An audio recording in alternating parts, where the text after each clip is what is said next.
este tiempo y también de compartir juntos, Señor, en este curso. Nos da la oportunidad también. La señal es débil, pero, Señor, estamos dispuestos y esperamos, Señor, que todo esto se haga realidad, Señor, en todo este tiempo, esta hora o las horas que vamos a estar aquí estudiando, Señor, esperando de tu amor y de tu misericordia. En el nombre de Jesús, Señor, gracias por todo. Amén. Muy bien, ahora sí, entonces la dejamos a nuestra hermana Sol. Y de paso, donde yo estoy, todavía estamos de día y está haciendo sol. Así que, muy bien.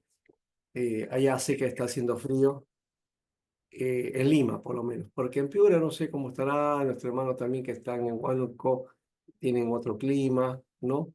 O están en Pucallpa, ya. Pero los de Lima están abrigaditos, yo lo sé, así que hay que esperar eso. Mucho frío, nos dice este Adi, ¿ves? Bueno, hay que irse al campo entonces. Ya, vamos entonces a empezar. Hermana Sol, te dejo entonces para que compartas lo que tú tienes ahí para nosotros. Sí, pastor. Bueno, buenas noches, hermanos. Pastor, ¿qué tal? Bueno, hoy día voy a compartirles, me tocó sobre Primera de Samuel y Segunda de Samuel. Mm. Sí, bueno, bueno, Primera de Samuel, empezamos con los personajes que hablan del capítulo 1 al capítulo 3. Tenemos primero el Cana, que era un hombre de la tribu de Efraín que vivía en Ramatayim de Sofín, en la región montañosa de Efraín. Luego tenemos a Penina, que era la esposa del Cana. También tenemos a Ana, que era también esposa del Cana, que fue madre de Samuel. Y tenemos a Elí, que es el sumo sacerdote y juez de Israel de la familia de Itamar, de la tribu de Leí. Luego tenemos a Samuel, que fue el último juez de Israel durante toda su vida y fue el primer profeta. Y tenemos a Ofni y Finees, que son los hijos de Elí. Primera de Samuel empieza con la oración de Ana. En ese tiempo, aquellas mujeres que no podían tener hijos, ustedes saben, pues eran muy discriminadas. Entonces, Ana va al templo y ella hace una oración con voto. Y en esta oración, ella dice la Biblia que ella oró amargamente, lloró y ella le pide a Dios que le pueda dar un hijo. Entonces, ahí estaba el profeta, ahí estaba Elí. Entonces, Elí, al verla, piensa que estaba ebria, entonces le dice, no, ¿hasta cuándo vas a estar ebria? Entonces ella le dice, no, no estoy ebria. Y entonces ella le dice que está orando, entonces Elí le dice, bueno, sabes que levántate, come, lava tu rostro, que así como tú has pedido te será hecho. Entonces, luego de en esta oración, ella le promete a Dios que si le iba a dar un hijo, este hijo ella lo iba a entregar para él. Entonces, pienso que esta oración de Ana, ¿no? Para no extender mucho y hablar de todas las cosas, nada más en esto creo que es una oración que fue respondida y creo que nos impulsa a nosotros a poder hacer una oración de la misma forma, porque muchas veces nos preguntamos, ¿cómo puedo tener una oración que pueda ser respondida? La oración de Ana fue respondida y creo que lo que ella tuvo en su corazón, que conmovió el corazón de Dios, fue la oración con voto, la oración con pacto. Creo que muchas veces es importante poder quizás incluir en nuestra oración un pacto para que Dios pueda escuchar. Y entonces, luego, en 6 capítulos, Dios le da un hijo a Ana, que fue Samuel. Y saben que yo justo cuando leía esto, yo pensaba en la importancia de pedirle a Dios algo que Dios también está queriendo darnos. Dios en ese tiempo, él quería dar al pueblo un profeta, quería levantar a alguien, quería que alguien hable a través de él, porque ya las cosas ya están mal, con Elí, con sus hijos, estaban haciendo las cosas mal. Y Ana pidió algo que Dios también estaba queriendo en ese momento. Y Bueno, y nació Samuel. Ana le dijo a su esposo, ¿no? Que ella lo iba a entregar cuando lo destetara, lo iba a dar. Ella lo hizo así. Y entonces, en el capítulo 3 es el llamamiento de Samuel, ¿no? Samuel estaba durmiendo, estaba en la casa ahí del profeta, y él escucha que le llaman, Samuel, Samuel. Entonces él se levanta y va donde el profeta y le dice, ¿me llamaste? Y le dice, no. Entonces él otra vez va, se acuesta, sucede lo mismo. Y luego el profeta le dice, Samuel, si vuelves a escuchar que te llaman, puedes decir, heme aquí, tu siervo escucha. Samuel lo hizo de esta forma y es cuando su vida fue consagrada en ese momento para Dios. Dios le dice, no, todo lo que tú hables será hecho. Luego, y aquí está, en el versículo 19 dice, y Samuel creció y Jehová estaba con él. Así termina el capítulo 3. Y no dejó caer a tierra ninguna de sus palabras. Y todo Israel, desde Dan hasta Beerseba, conoció que Samuel era fiel profeta de Jehová. Y Jehová volvió a aparecer en Silo, porque Jehová se manifestó a Samuel en Silo por la palabra de Jehová. Luego de esto que sucedió, viene la muerte de los hijos de Elí, que está en el capítulo 4, donde los hijos de Elí, ellos, las personas venían al templo, pues a dejar sus ofrendas, y ellos robaban las ofrendas, y también menciona que ellos como que estaban con las mujeres que iban a dejar las ofrendas. Elí, al observar esto, él sí sabía, había escuchado, pero prefirió no hacer nada. Entonces ellos al final murieron, y cuando ellos mueren es en una guerra, que es en la misma guerra donde roban el arca. Entonces cuando vienen a avisarle a Elí, porque también muere, cuando vienen a avisarle, Elí estaba en su silla, y sé que cuando él escuchó que sus hijos murieron y robaron el arca, él cayó para atrás y murió también en ese momento. Luego de que pasa esto, de que roban el arca, se llevan el arca, empezaron a haber enfermedades, tuvieron que rezar el arca, todo eso. En el capítulo 8 Israel pide un rey. También quería mencionar, creo que la importancia de, justo cuando leía esto, se me venía acerca de la importancia de lo que hacemos con nuestra vida. En ese momento habían dos tipos de personas. Estaban los hijos de Eli y estaba Samuel. Mientras Samuel ministraba en la presencia de Dios, los hijos de Eli, bueno, hacían cualquier cosa por decirlo. Y pienso que es la importancia de nuestro corazón, porque muchas veces leemos esta historia y decimos, uy, no, los hijos de Eli se pasaron, ¿cómo van a hacer esto, no? ¿Cómo puede ser? Pero muchas veces eh, dentro de la iglesia podemos actuar de la misma forma, podemos ser desobedientes delante de Dios, podemos portarnos de una forma incorrecta, pero qué bueno es poder darnos cuenta, y en vez de pertenecer a ese grupo, mientras todo el mundo hacía lo que quería, Samuel estaba concentrado en escuchar la voz de Dios. Y quizás ahora en estos tiempos, mientras hay mucha bulla alrededor de nosotros, muchas cosas con la tecnología, con las personas, mientras hay mucha bulla, nosotros podemos escuchar en silencio la voz de Dios. Y esa es la importancia, lo que pude también rescatar de lo que hablamos de Samuel y de los hijos de Eli.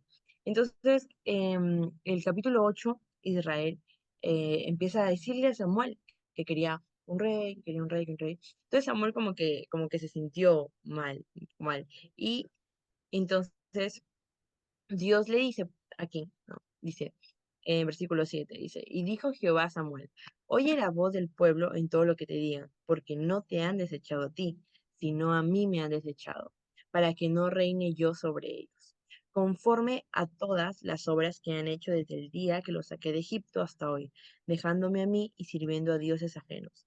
Así hacen también contigo. Ahora pues, oye su voz, mas protesta solamente contra ellos, y muéstrale cómo les tratará el rey que reinará sobre ellos. Samuel hace esto y empieza a explicarles, ¿no?, cómo los tratará, pero la gente, las personas, no tomaban mucha importancia, ellos querían un rey. Entonces, lo que sucede del capítulo 9 al capítulo 12 es que dentro de estos capítulos Saúl es elegido rey. Eh, Cuando Saúl es elegido rey, él estaba con su, a su papá se le había perdido un asno y le dijo que él vaya con su criado a buscarlo. Entonces, cuando él estaba yendo con su criado le dice, ¿sabes qué, Saúl? Por acá hay una persona que es como adivina, que es como que lo que él dice se hace. Vamos a buscarlo, ya que estamos por acá. Y en ese mismo momento, ese mismo tiempo, Dios ya le había hablado a Samuel y le había dicho que iba a llegar alguien y que él, la persona que iba a llegar, él lo tenía que ungir como un rey. Entonces, dice la Biblia que Samuel era de buen aspecto, era el más hermoso en ese momento, y llegó donde estaba Samuel, y Samuel como que lo estaba esperando.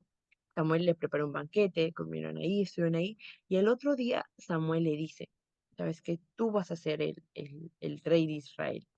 Y le empieza a decir que él como que en ese momento, él como que recibió la presencia de Dios, que él empezó como que a profetizar, y Samuel le dice, no, lo que tú digas a partir de ahora, ahora va a ser diferente, ya no vas a ser el mismo. Entonces, pero es como que todo empezó bien, empezó muy bien. Pero luego, en el capítulo 13 y en el capítulo 15, vemos dos como caídas que tuvo Samuel, ¿no? Unas que yo le puse como título a estos dos capítulos, Saúl escuchaba más al pueblo que a Dios. En el capítulo 13 se presenta la guerra contra los filisteos. Eh, Aquí dice, ¿no? Y él esperó 7 días conforme al plazo que ellos habían peleado, entonces Samuel dijo que tenía que esperar. Pero en este momento el pueblo empezó como que a insistirle, ¿no? Saúl, tenemos que hacer algo, Saúl, tenemos que hacer algo. Entonces aquí dice, ¿no? Y él esperó 7 días conforme al plazo que Samuel había dicho, pero Samuel no venía a Gilgal y el pueblo se le desertaba. Entonces dijo Saúl, traedme holocaustos y ofrendas de paz. Y ofreció el holocausto. Y cuando él acababa de ofrecer el holocausto, he aquí Samuel que venía, y Saúl salió a recibirle para saludarle. Entonces Samuel le dijo, ¿qué has hecho? Y Saúl respondió, porque vi que el pueblo se me desertaba y que tú no venías dentro del plazo señalado y que los filisteos estaban reunidos en mí. Este fue una de las ocasiones, entonces Samuel aquí se molestó y le dice, ¿no? Tu reino ya no va a ser duradero y tan grande por causa de que tú preferiste escuchar al pueblo. Y en el capítulo 15 es más fuerte, aquí es la guerra contra Amalek. Dios le dice, aquí en el versículo 3 le dice, ve pues y hiere a Amalek y destruye todo lo que tiene y no te apiades de él. Mata a hombres, a mujeres, a niños y aun los de pecho, vacas, ovejas, camello y asno. En el versículo 9, ya cuando Saúl fue y ganó la guerra, Saúl y el pueblo perdonaron a Agag y a lo mejor de las ovejas y del ganado mayor, de los animales engordados, de los carneros y de todo lo bueno. Y no lo quisieron destruir, mas todo lo que era vil y despreciable destruyeron. Entonces,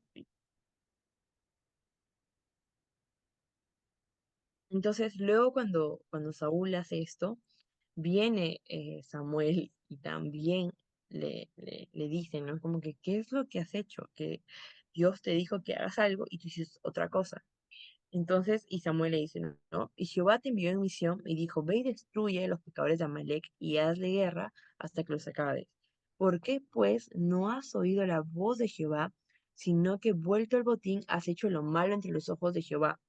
Y Saúl respondió, antes bien he obedecido la voz de Jehová y fui a la misión que Jehová me envió y he traído a Agag, rey de Amalek, y he destruido a los amalecitas.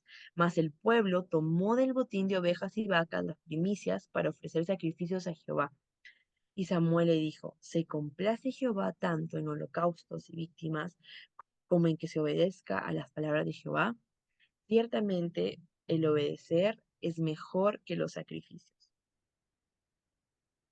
eh, cuando, cuando pasa esto, yo justo leía en esta parte y creo que Dios es muy claro con respecto a las cosas que él decía por medio de Samuel al pueblo.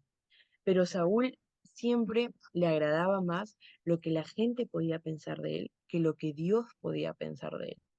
Le tenía como que más respeto a, a las personas que el respeto a Dios. Entonces, por eso que en este capítulo Samuel le dice, pero Dios no quiere holocaustos de sacrificio, Él prefiere la obediencia.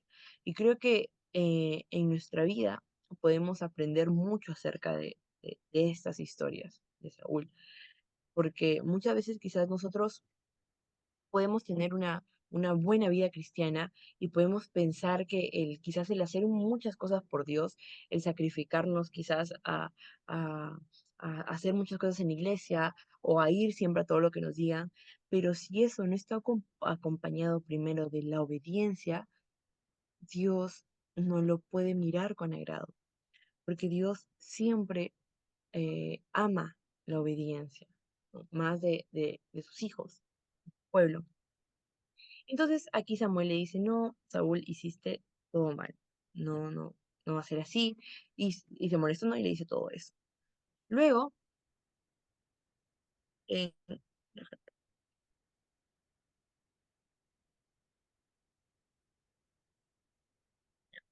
entonces, luego de esto, Samuel se pone triste y se pone muy mal, porque ya Dios le dijo pues que ya no quería a Saúl más. Entonces, Dios le dice, ¿sabes qué, Samuel? Ya en el capítulo 16 le dice, ¿sabes qué, Samuel? Levántate y ve para que vas a ungir un nuevo rey.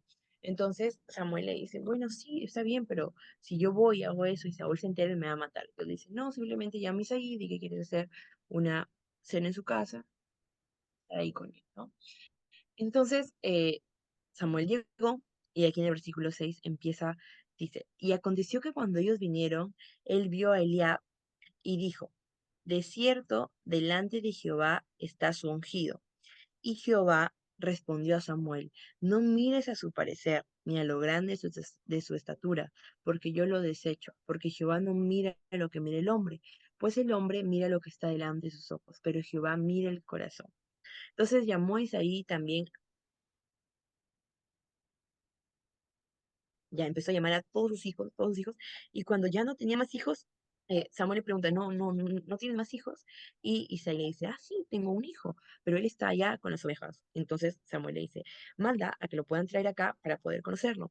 Entonces, aquí está, ¿no? En versículo 11. Entonces dijo Samuel a Isaí, son todos sus hijos que almen, ¿no? Y cuando él lo trae, él lo ve y Dios le dice, ¿no? Que era él, que era David. Entonces Samuel unge a David en ese momento.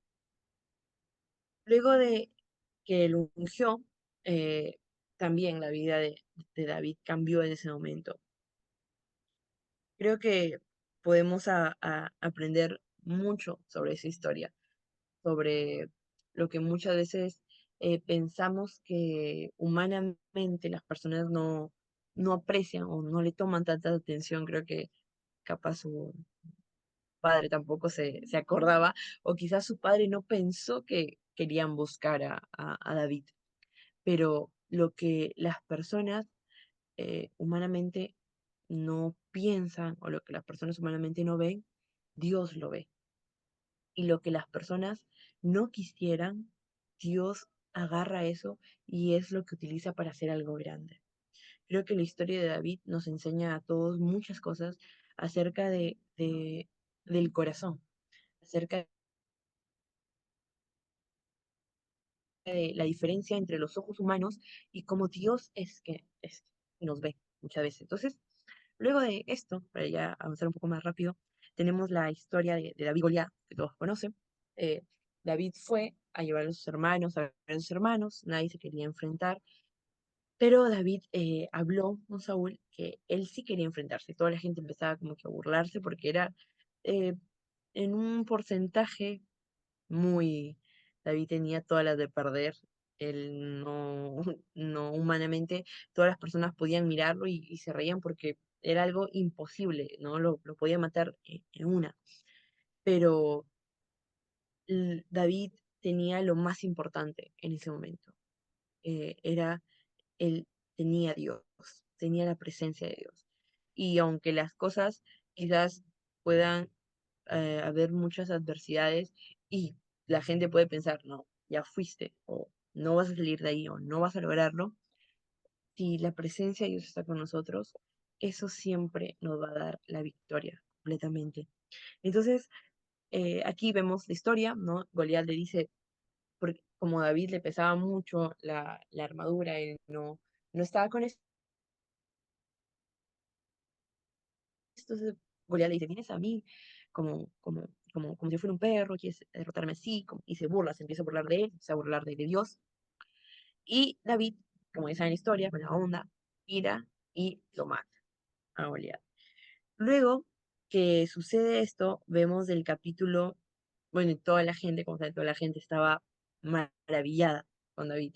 Lo que nadie se pudo atrever a hacer, lo que nadie quería hacer, David lo hizo en ese momento y logró salir vencedor.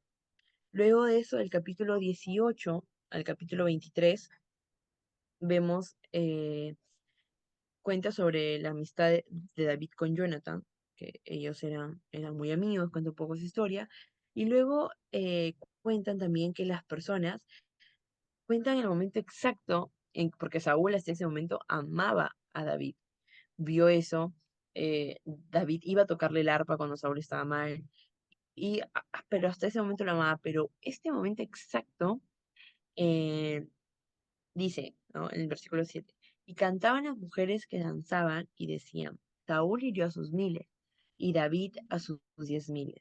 Y se enojó Saúl en gran manera y le desagradó este dicho y dijo, a David dieron 10.000 y a mí miles, no le falta más que el reino. Y desde aquel día Saúl no miró con buenos ojos a David. Desde ese momento en adelante, ya desde este capítulo 18 en adelante, ya empieza primero de Samuel a narrar cómo Saúl quería matar a David por todos los lados. Lo buscaba, David empezó a huir y ahora vemos en el capítulo 24 uno de los momentos en que David le perdona la vida a Saúl. Saúl había ido a buscar a David para matarlo, le habían dado la información que estaba escondido en una cueva. Entonces, aquí en el versículo 4 dice, entonces los hombres de David le dijeron, he aquí el día que te dijo Jehová, he aquí entrego a tu enemigo en tus manos y harás como él te parezca, como te pareciere. Eh, y se levantó David y calladamente cortó la orilla del manto de Saúl. Después de esto, se turbó el corazón de David porque había cortado la orilla del manto de Saúl, y dijo a sus hombres, Jehová me guarde de hacer tal cosa contra mi señor, el ungido de Jehová, que yo extienda mi mano contra él, porque es el ungido de Jehová.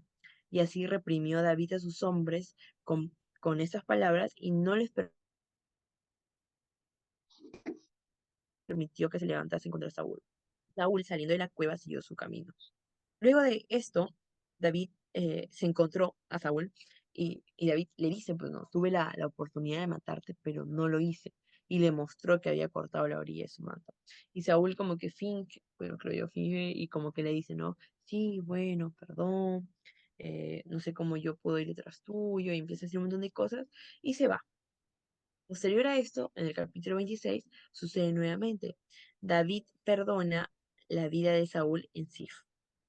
Aquí va Saúl, está Saúl con todos sus hombres y ellos habían entrado en un sueño profundo. Estando en este sueño, viene David y viene con sus hombres y ahí literalmente podía matarlos a todos, pero tampoco lo hizo. Tuvo ese temor de cómo él puede hacerle algo a un ungido de Jehová. Entonces nada más agarró la espada de Saúl y se fue. Aquí en el capítulo 11 dice, en el versículo 10. Dijo además David, vive Jehová, que si Jehová no lo hiriere, o su día llegue para que muera, o descendiendo en batalla perezca. Guárdeme Jehová de extender mi mano contra el ungido de Jehová. pero toma ahora la lanza que está en su cabecera y la vasija de agua y vamos. Y se llevó David su lanza. Luego de la misma forma lo encontró y le dijo todo lo que había pasado. No, David le gritó al general y le dice, no, tú como que eres un mal general porque no has cuidado. Yo estuve ahí a punto de matar a Saúl y tú no lo cuidaste. Creo que hasta este punto del capítulo, hasta este punto de la historia, podemos ver la importancia y el respeto que quizás podemos decir nosotros, yo por ejemplo, al leer la historia, y quizás Saúl no había sido tan bueno y quizás se merecía, ¿no? Que le mate a David. Pero David le tenía un respeto y un temor porque era el ungido de Dios. Hasta ahí todavía él había sido un ungido de Dios. Entonces, pienso que podemos aprender acerca de esto, porque creo que con el pasar de los años, siguen pasando los años, creo que muchas de las personas, muchos de nosotros, hemos perdido el respeto por los ungidos por Dios. Hemos perdido el respeto por los pastores, el respeto por los líderes, el respeto por las personas que están en la alabanza, el respeto por los diáconos, por los servidores. Y muchas veces pensamos que, bueno, quizás es como tenemos ese pensamiento erróneo de decir, bueno, o quizás es muy joven, o quizás, sí, bueno, él me dijo algo, pero yo voy a hacer otra cosa, o no le damos esa importancia.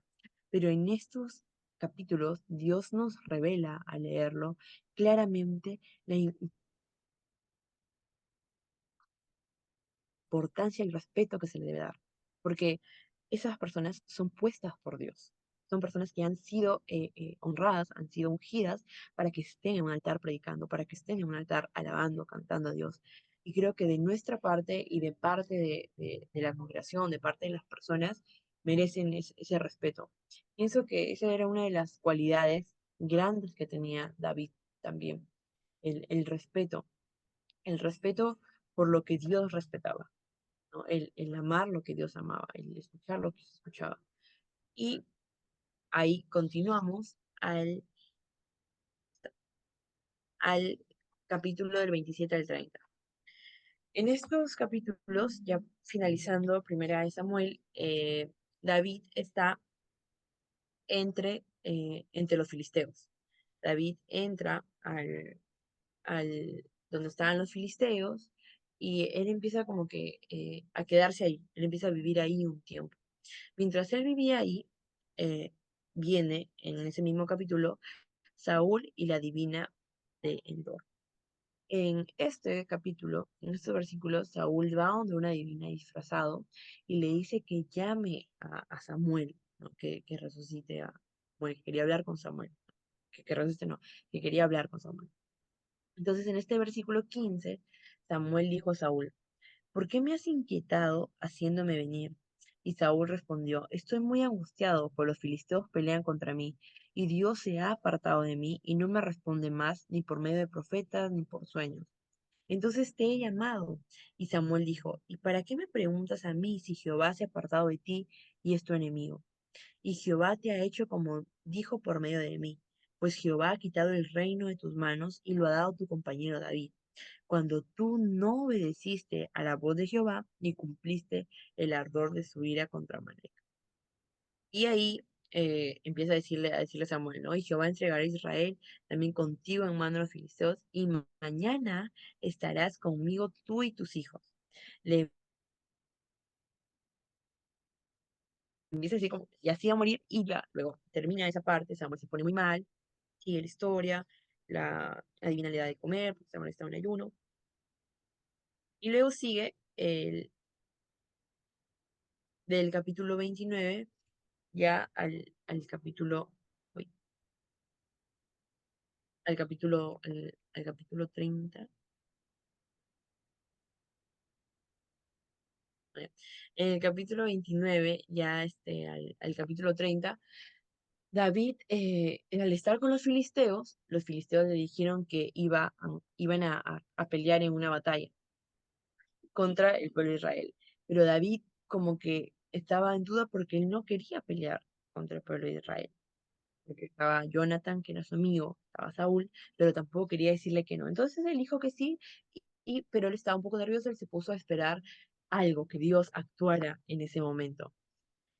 Luego de eso, eh, los filisteos se juntan como con una reunión y empiezan a decirle, ¿no? Al rey, pero ¿cómo es que vas a traer a David para que pelee con nosotros? Si David es aquel de ese, es el que cantaban, ¿no? David mató a 1000, eh, Saúl mató a 1000 y David a sus 10.000. Entonces él en el momento que pelee, él se va a ir contra nosotros. No queremos tenerlo acá. Y bueno, Dios lo libró de esa pelea. Al regresar David de esa pelea que estaba pasando, llegó a su casa, a su pueblo con sus soldados, y el pueblo, un pueblo que no recuerdo ahorita, había llegado y habían robado a todas sus mujeres. Entonces todos sus soldados empezaron a decirle, no, pero mira, David, ¿cómo puede ser? Y empezaron como que a ir en contra de David.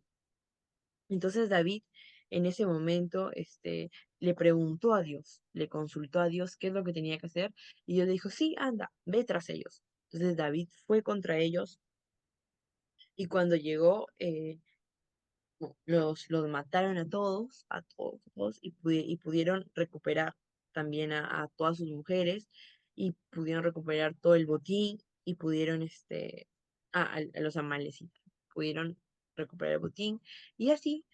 Luego, en el capítulo 31 termina con la muerte de Saúl y de sus hijos.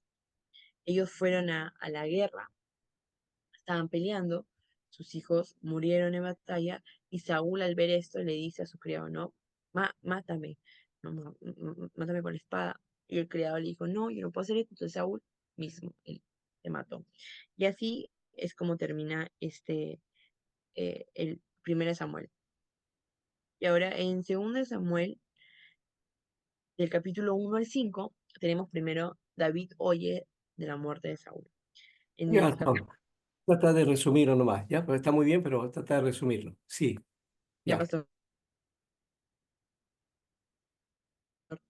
Luego tenemos el capítulo 2, David es proclamado rey de Judá. Luego tenemos los hijos de David nació en Hebrón, Isboset es asesinado, David proclama, bueno, esto. Luego tenemos la historia que cuenta con Mefiboset, ¿no? Él pregunta lo de Jonathan, quién había, y le dicen que había uno que era Mefiboset. Bueno, ya trae la historia. Y después David lo manda a llamar a la mesa. Mefiboset se sentía pensaba que lo iba a matar porque era el único que daba, pero David lo sienta con él a la mesa, le dice, ¿no? Yo le hice una promesa a Jonathan, padre. Luego de esto, ya viene el capítulo 11, David y Betsabé. David ve a Betsabé, David la desea, ¿sabe? Entonces él le dice a su general, Joab, que ponga a su esposo adelante para que pueda matar. Entonces David estaba con Betsabé, y Betsabé sale embarazada, y viene lo que viene el profeta y le dice, pues todo lo que ha hecho estaba mal. Luego vienen un montón de problemas que tuvo David con sus hijos. Uno de esos es la historia de Amnón y Tamar, que él viola a su hermana, y por esta causa Absalón, pues como que lo quiere matar, pero su padre no lo deja, y él finge que lo había perdonado para luego él organizar una cena y matarlo. Luego viene el capítulo 15, Absalón se subleva contra David. El capítulo 18, que es la muerte de Absalón, que también fue en la guerra. David mandó como que lo protejan, pero bueno, él estaba ahí en la guerra, sus caballos se enredaron, murieron, y luego vino Joab y lo mató más, y otras personas lo mataron. Luego viene el capítulo 24, y luego ya viene el capítulo 24, que aquí termina ya el 2 Samuel con David censa el pueblo. Dentro de esto había llegado una plaga al pueblo, y Dios le habla a David y le dice que que David busque un lugar en donde hacer un altar. Entonces David va, y aquí ya en el último capítulo, en el versículo 28, dice, y vino a Gad, y Gad vino a David aquel día, y le dijo, sube y levanta un altar a Jehová en la era de Araúna. Subió David conforme el dicho a Gad, según había mandado Jehová, y luego eh, salió el Señor Arauna y dijo, ¿por qué viene mi señor el rey a su siervo? Y David respondió, para comprarte a ti la tierra que quiero edificar un altar. Y le dice, sí, sí, yo te la regalo. Y David aquí en el otro versículo se le dice, no, no, le dice, yo te la voy a comprar a como sea el costo, porque no le voy a ofrecer a Dios un sacrificio que no me cueste. Y con esta historia y con este versículo es que termina segunda de Samuel.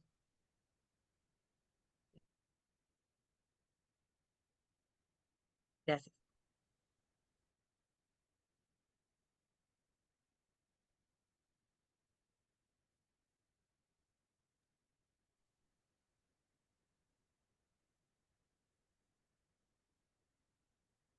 Gracias, Sol, por tu exposición. Nos ha detallado varias cositas. Muy bien, eso creo que también es bueno y hemos calculado por lo menos ese espacio. Ya, a- ahora vamos a tratar de ir al otro que es nuestro tema de hoy también. Con eso ya estamos cerrando el libro. Si alguno quiere hablar algo acerca de eso o un comentario, lo puede hacer en este momento.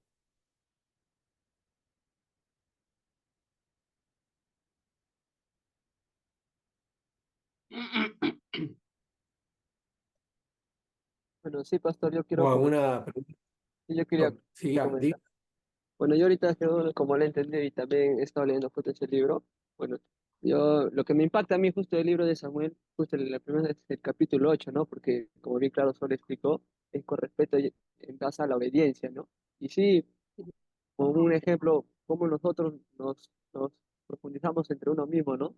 Y somos obedientes sinceramente con el Señor, ¿no? Con lo que tiene preparado para nosotros y si lo hacemos de acuerdo a nuestro corazón, como el Señor mismo nos dice, ¿no? Y si ese capítulo 8 bueno, en lo personal también lo podría decir que es muy resaltante porque más allá que enfoca la obediencia, enfoca también nuestra, ¿cómo se puede decir? Nuestro corazón, cómo respondemos ese llamado del Señor, ¿no? Para poder así pues, tener esa comunión con con el Señor sinceramente. Porque bueno, tener una comunión con el Señor, en lo personal yo diría que no solo es conversar, orar, sino brindar nuestro corazón sincero a Él para poder, poder comprender lo que el Señor quiere hacer entre nosotros en nuestras vidas, ¿no? Y sí, y Ajá. justo como Sol lo titula ahí, la importancia de nuestro corazón según este capítulo, sí, en lo personal, como lo vuelvo a repetir, ese yo también lo estaba leyendo y sí, un poco muy impactante, da mucho que decir porque se enfoca más allá de la vida de David, cómo ha sido honradamente con el Señor, ahora nos relacionamos a nosotros, ¿no? Cómo nosotros nos relacionamos con el Señor en base a la obediencia. Es muy importante Ujú. porque da mucho que hablar para uno mismo y ahora nosotros como cristianos, ¿cómo lo hacemos resaltar ante la gente, ya sea no sea en conversa o como también a los propios hermanos, ¿no? Y resaltamos nuestra obediencia con el Señor es muy importante, bueno, eso es lo que yo quería interpretar y sí me ha impactado muy bien, me gustó la exposición de Sol. Gracias. Muy bien. Gracias, hermano. ¿Alguien más que quiera decir algo? Pastor, Doctor, yo quisiera, ah, buenas, a ver, yo no quisiera, solamente uno, Pastor, ¿me escuchas? a ver, Sí, sí, sí, sí. a ver, adelante, adelante, Ya, hermano, entonces. gracias, gracias. Eh, la, sí, en el libro de Samuel vemos en el caso de, de David, ¿no? Cuando no toca la vida y David dice, ¿no?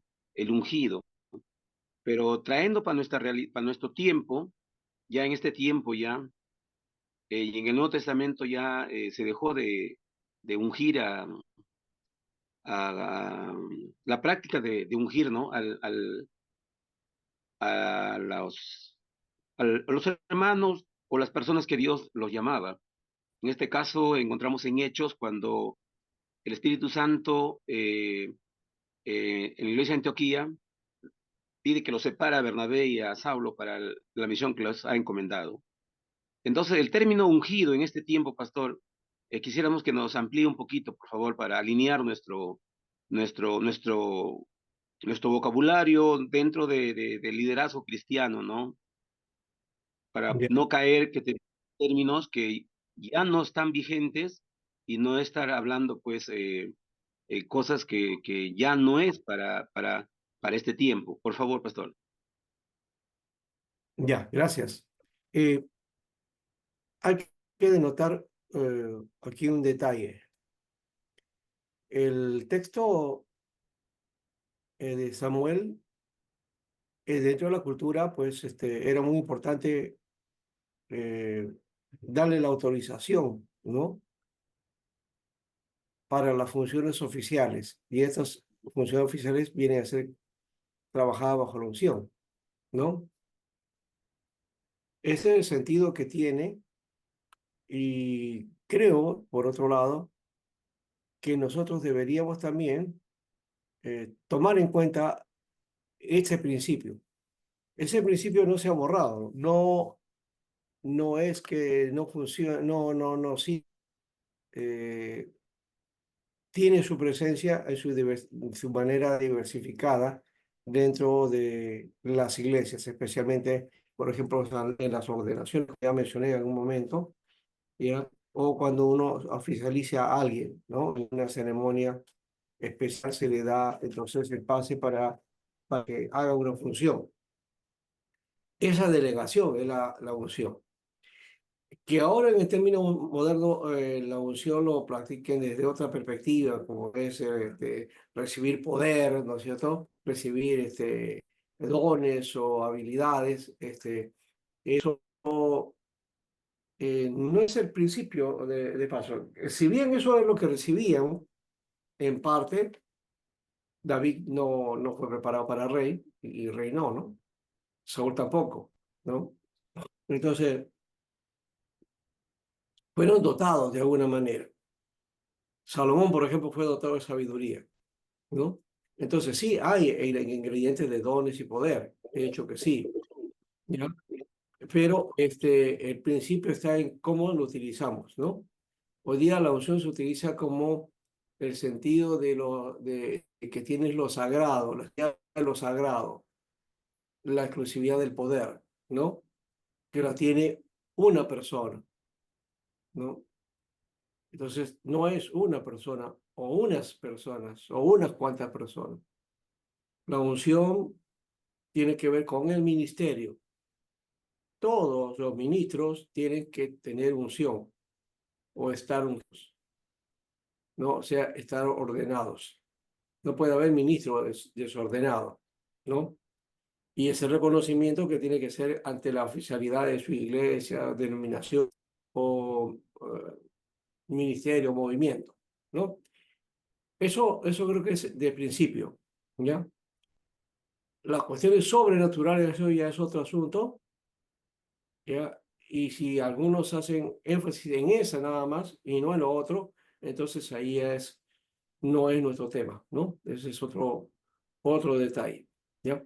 Entonces, o otros que están buscando unción, ¿no es cierto? No, ¿para qué sería? ¿Para qué quieren unción?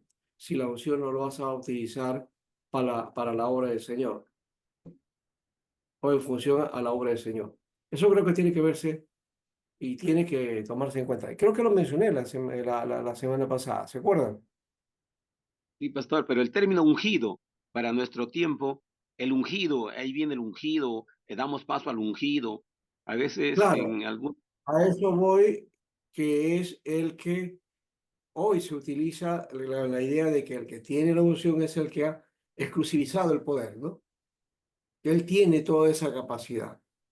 Cuando esa capacidad no es de uno, sino de los ministros, de los que hacen el oficio, ¿ya? Que si algunos no lo hacen bien o no, eso ya es otra cosa. Depende también de el carácter, la personalidad, la forma de ser. No todos somos iguales, no todos estamos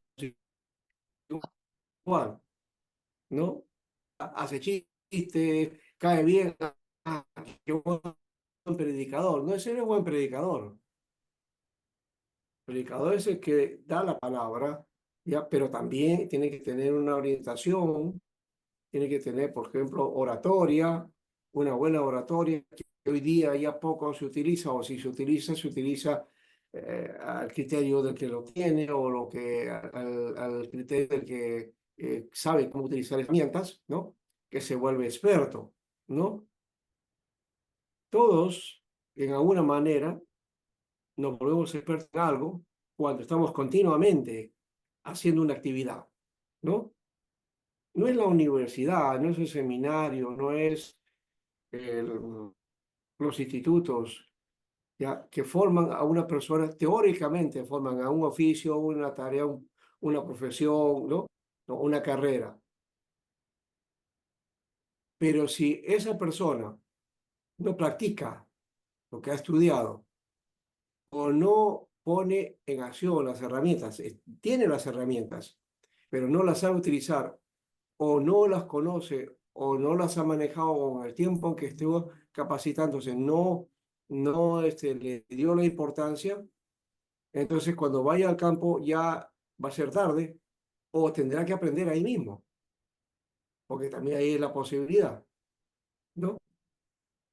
Pero estoy abriendo el espacio no solamente en el sentido de la función del ministerio, del pastor, centralmente es eso, pero estoy hablando de toda actividad. Entonces, para toda actividad necesitamos nosotros conocimiento y práctica, ¿ya? Y ser experto.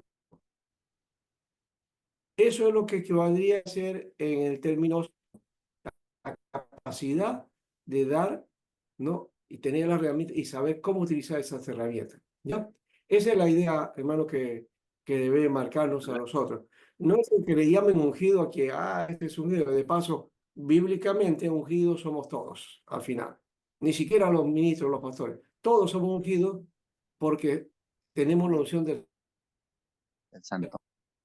Santo. Ya hemos recibido la unción del Espíritu Santo, todos. La iglesia es la iglesia de los ungidos, no es de unos que manifiestan todo poder sobrenatural. Puede haber ese poder, puede haber esas cosas, pero si exclusivizamos y los creemos que somos los únicos, entonces ahí ya tenemos otro concepto de unción que no es el correcto de la Biblia. ¿Ya? No creo que eso entre a la iglesia presbiteriana, no creo que entre eso a la visión calvinista, ¿no? Porque no está dentro del parámetro, ¿no? Dentro del carismatismo, del apostalismo, dentro de los movimientos renovados, está todo eso, ¿no? Entonces, sí hay ilusión, pero no es ahora. Para Israel solamente había tres funciones que se ungían, ¿no? Rey, profeta y sacerdote. Esas tres condiciones, ¿no? Reconocidas por el pueblo, por la gente, ¿no?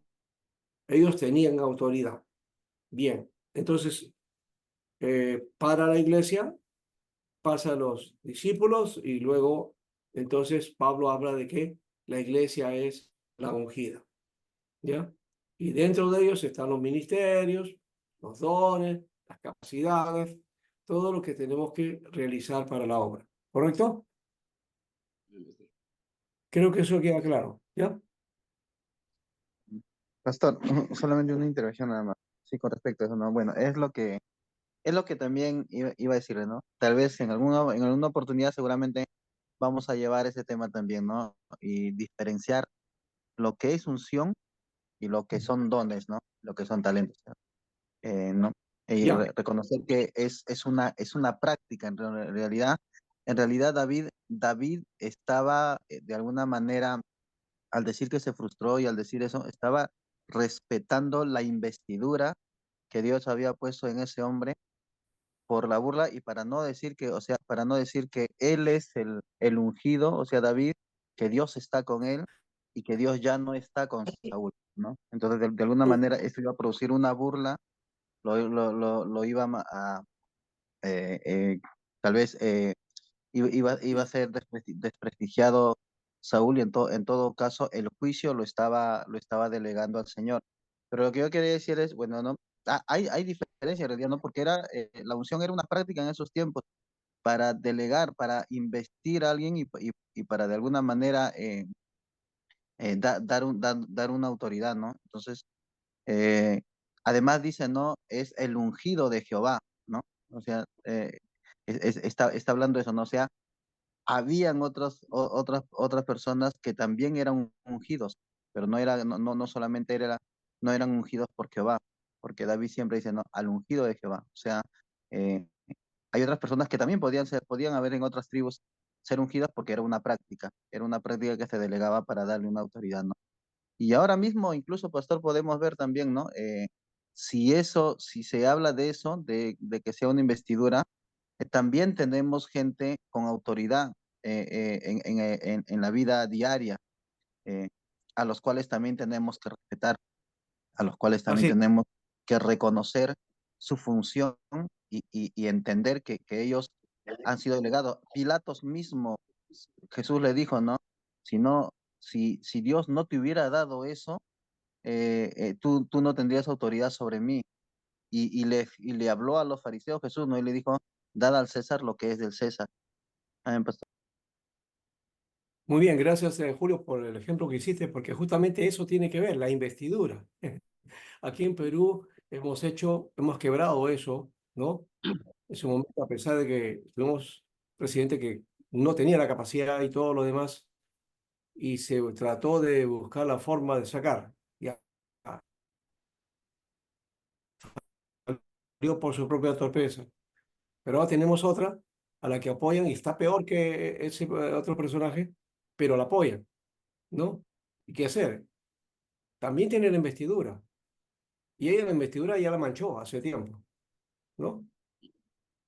Con las cosas que está haciendo. Entonces, pero es la que representa, ¿no?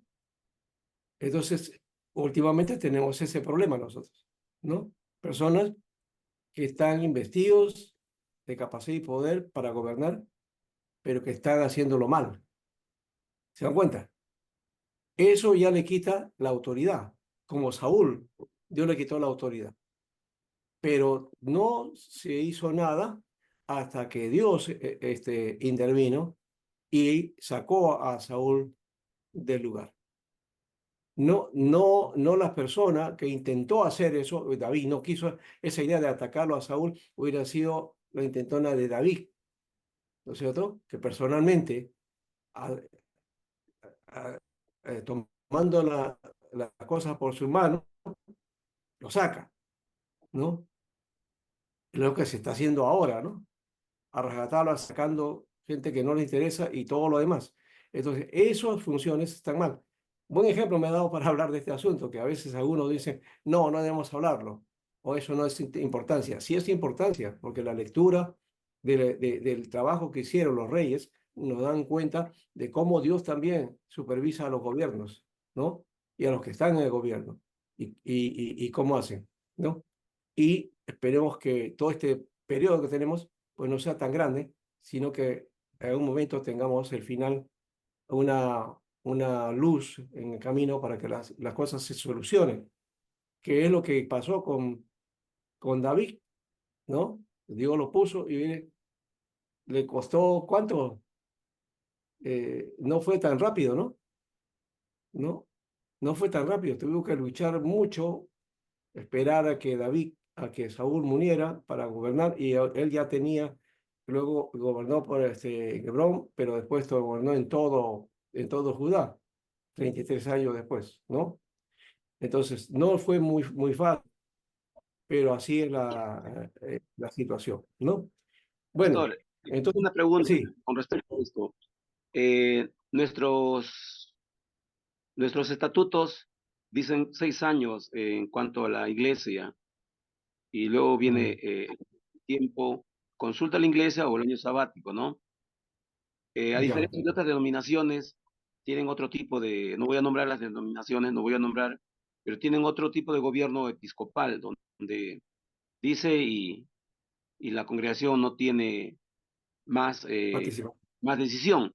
Ujú. Pero en este caso, yendo al punto que la permanencia ya y se ve que la iglesia no crece, la iglesia está menguando ahí. Entonces, ¿cómo actuar en este caso? Pedir oración y llevar a una consulta porque queremos lo mejor para la congregación que crezca. Entonces, Ya, mi pregunta es, pastor, tiene el ungido, tiene la investidura el pastor, ya. pero también se puede hacer una consulta. ¿Esto es normal o esperar que el mismo Señor al pastor puede decirle hasta aquí nomás y ir a otra congregación donde tal vez es muy necesario su presencia ya? Ya. Eh, bueno, aquí eso sí es muy enredado, porque tiene que ver con nuestras actitudes, nuestras decisiones y no siempre se decide bien, ¿no? También depende del sistema que tiene la iglesia. No significa que un sistema sea bueno, sino que hay sistemas diversos en la iglesia que muchas veces funcionan y otras veces no funcionan o a veces presionan. Depende de cómo se trabaja. Por ejemplo, el modelo eh, presbiteriano de tener lo que se llama en otras iglesias junta directiva, los consistorios, ¿no? Un consistorio todavía de carácter ministerial, ¿no es cierto? ¿Ya?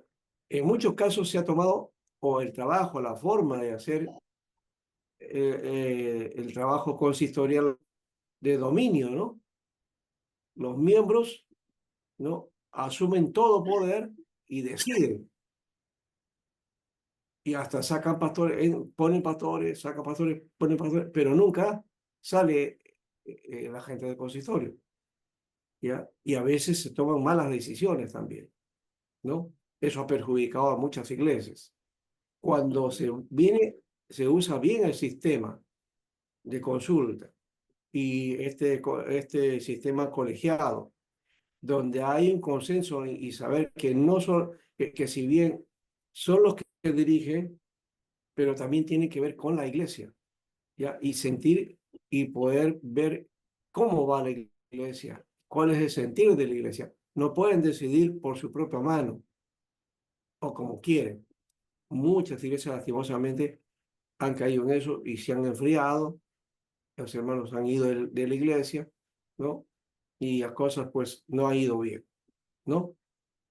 En otros casos puede ser que haya ido bien, pero también hay grupos, ¿no? De poder. Ese también es otro problema, ese es un problema humano. Eso que sucede en gobierno también sucede en las iglesias, donde hay hermanos que vienen y quieren dominar o grupos de dominio que acaparan el poder y cuando llegan comienzan a sacar a todos los que no les es a favor de ellos. Eso es una forma también que hay en las iglesias, ¿ya? Y puede ser el modelo presbiteriano, episcopal, congregacional, igualito, ¿no? El asunto es que somos seres humanos falibles y cometemos errores. No hay sistema perfecto en ese sentido. Hay que trabajar y en ese caso está la orientación del pastor también, un pastor con madurez adecuada que puede orientar, trabajar esos aspectos, ¿ya? Y saber cómo manejar ese aspecto de los hermanos, ¿no? Porque hay de todo, pues. No, no quiere decir que él manipule, no, los pastores no debemos ser manipuladores.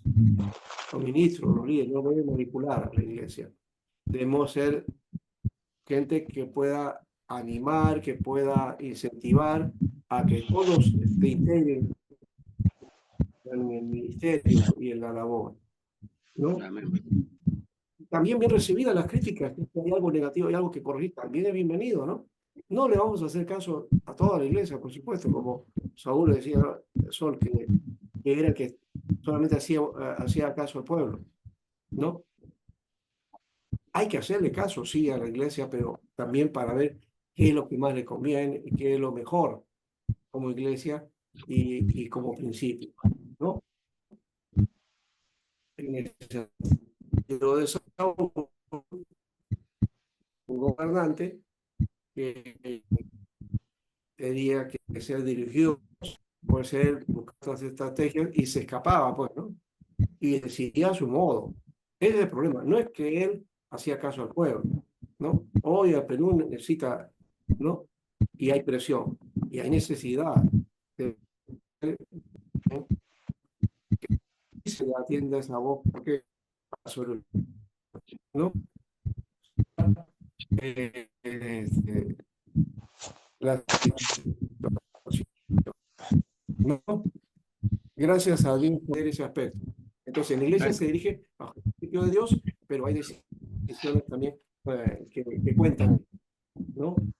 Y saber que de nuestra parte, buena intención, pero no de buena intención son las cosas, ¿no? Hay que ir corrigiendo poco a poco. ¿Ya? Entonces, está ligado al Señor.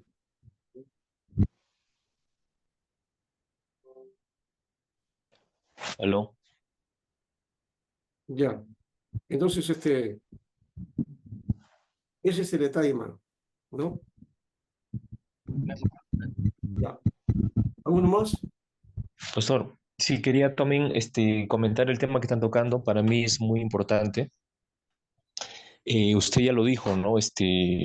No importa a veces los sistemas de gobiernos, el episcopal, el presbiteriano, el congregacional, a veces, o sea, todos tienen sus debilidades, ¿no? En la práctica.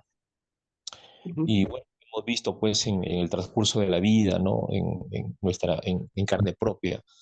Pero sin embargo, reconocemos de que el orden del gobierno presbiteriano está en la Biblia, ¿no? O sea, como ordenanza, ¿no? Pero sin embargo, pues ningún tipo de gobierno pues es perfecto, ¿no?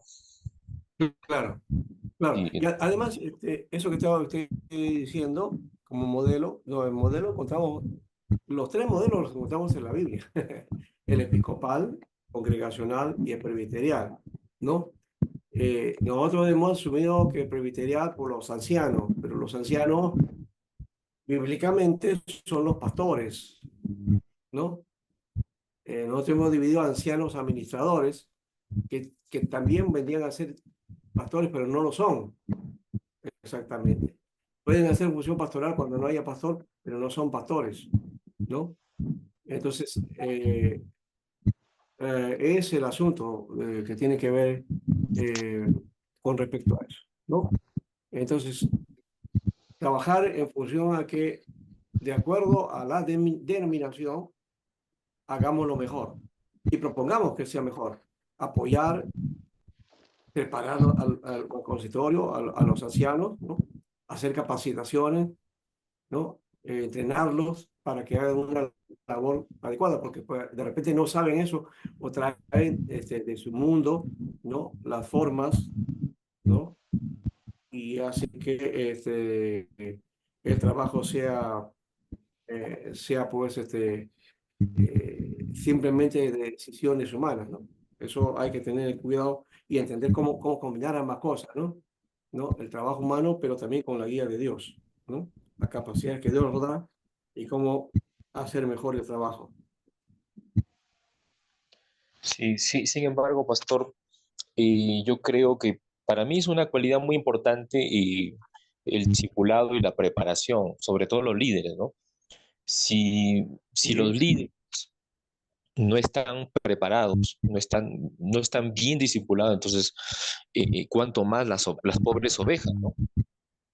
Sí, porque en la práctica a veces eso se ve, ¿no? O sea, a veces he visto situaciones que la oveja va al pastor y le dice, pastor, mira, no sé evangelizar, quiero que me ayudes. Y el pastor le responde, yo tampoco no sé.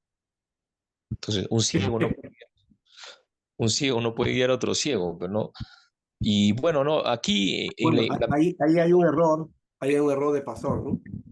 Porque si es pastor y no sabe evangelizar, entonces, ¿qué hace de pastor?